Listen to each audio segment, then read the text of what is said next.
ಆ ಗ್ರಾಮಕ್ಕೆ 10 ದಿನಗಳಿಂದ ನೀರೇ ಇರಲಿಲ್ಲ. ಖಾಲಿ ಕೂಡ ಹಿಡಿದು ಅಲೆದಾಡ್ತಾ ಇದ್ದ ಗ್ರಾಮಸ್ಥರಿಗೆ ಟಿವಿ9 ವರದಿಯಿಂದ ನೀರು ಸಿಕ್ಕಿದೆ. ಇನ್ನು 4 ಜಿಲ್ಲೆ ಜನರಿಗೆ ನೆರವಾಗ್ತಾ ಇದ್ದ ಡ್ಯಾಂ ಖಾಲಿ ಆಗ್ತಿರುವುದು ಆತಂಕ ಮೂಡಿಸಿದೆ. ಯಾವುದೇ ರೀತಿಯ ಕುಡಿಯುವ ನೀರು ಸಮಸ್ಯೆ ಆಗದಂತೆ ಎಲ್ಲ ಕ್ರಮ ವಹಿಸಿದೆ. ನೀರು ಟ್ಯಾಂಕರು ಮತ್ತು ಬಾವಿ ನೀರು ಸಪ್ಲೈ ಮಾಡಿ ಎಲ್ಲ ನಮ್ಗೆ ಅನುಕೂಲ ಮಾಡಿಕೊಟ್ರು.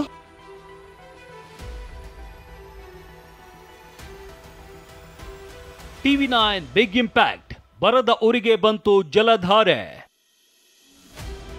ಗ್ರಾಮಸ್ಥರ ನೀರಿನ ಹಾಹಾಕಾರಕ್ಕೆ ಕೊನೆಗೂ ಮುಕ್ತಿ.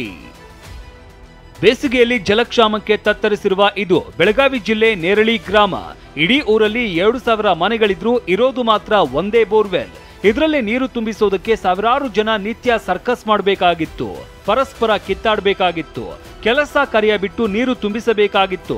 ಗ್ರಾಮಸ್ಥರ ಈ ಕರಾಳ ಸ್ಥಿತಿಯನ್ನ ಮೊನ್ನೆ ಟಿವಿ9 ಪ್ರಸಾರ ಮಾಡಿತ್ತು. ವರದಿ ಪ್ರಸಾರವಾದ 2 ದಿನಕ್ಕೆ ಇಡೀ ಊರಲ್ಲಿ ಜಲಧಾರೆ ಹರಿದಿದೆ.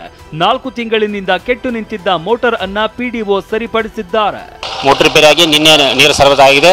ಅದು ರಾತ್ರಿ 2 OH ಟ್ಯಾಂಕ್ ತುಂಬಿಕೊಂಡು ನಾವು ಬೆಳಗ್ಗೆ ಎಲ್ಲ ನಮ್ಮ ಓಣಿಗಳಿಗೆ ನೀರು ಸರಬರಾಜು ಮಾಡಿ ಯಾವುದೇ ರೀತಿಯ ಕುಡಿಯುವ ನೀರು ಸಮಸ್ಯೆ ಆಗದಂತೆ ಎಲ್ಲ ಕ್ರಮ ವಹಿಸಿದೆ. ಬಂದಾಗಿದ್ದ ನಲ್ಲಿಗಳಲ್ಲಿ ನೀರು ಬಂದಿದ್ದು ಗ್ರಾಮದ ಜನರ ಖುಷಿಗೆ ಪಾರವೇ ಇರಲಿಲ್ಲ. ನಮಗೊಂದು 10 ದಿನ ಆತ್ರಿ ಒಂದು ನೀರಿಂದ ಸಮಸ್ಯೆ ಭಾಳ ಆಗತ್ತಿತ್ರಿ. ಇವಾಗ ಎಲ್ಲ ಪಂಚಾಯತರ ನೀರು ಟ್ಯಾಂಕರು ಮತ್ತು ಬಾವಿ ನೀರು ಸಪ್ಲೈ ಮಾಡಿ ಎಲ್ಲ ನಮ್ಗೆ ಅನುಕೂಲ ಮಾಡಿಕೊಟ್ರು. ಬರಿದಾಗ್ತಿದೆ ತುಂಗಿಯ ಒಡಲು, ನೀರಿಗೆ ತತ್ವಾರದ ಭೀತಿ. ಇನ್ನು 4 ಜಿಲ್ಲೆ ಜನರಿಗೆ ಆಧಾರವಾಗಿರುವ ತುಂಗಭದ್ರಾ ಜಲಾಶಯ ದಿನೇ ದಿನೇ ಖಾಲಿಯಾಗ್ತಾ ಇದೆ.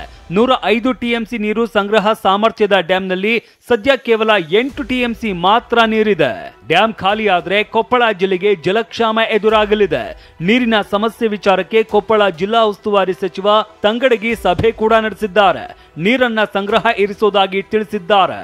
ಸರ್, ಈಗ ನಾವು 10ನೇ ತಾರೀಕುವರೆಗೂ ರೈತರಿಗೆ ನೀರು ಕೊಡುವಂಥ ಕೆಲಸ ಮಾಡ್ತೀವಿ. ಅದಾದಮೇಲೆ 10ನೇ ತಾರೀಕಿಗೆ ನಿಂದಿರಿಸಿ ಕುಡಿ ನೀರಿಗೆ ನೀರಿಟ್ಕೊಂತೀವಿ. ನಾವು ಈಗಾಗಲೇ ಭದ್ರಾದಿಂದ 2 ಟಿಎಂಸಿ ನೀರು ಬಿಡಿಸಿದ್ದೀವಿ.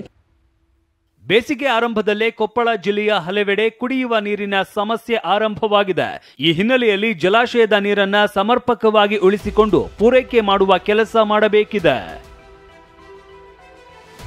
ಬೆಳಗಾವಿಯಿಂದ ಸಹದೇವ್ ಮಾನೆ ಜೊತೆ ಸಂಜಯ್, ಟಿವಿ9 ಕೊಪ್ಪಳ.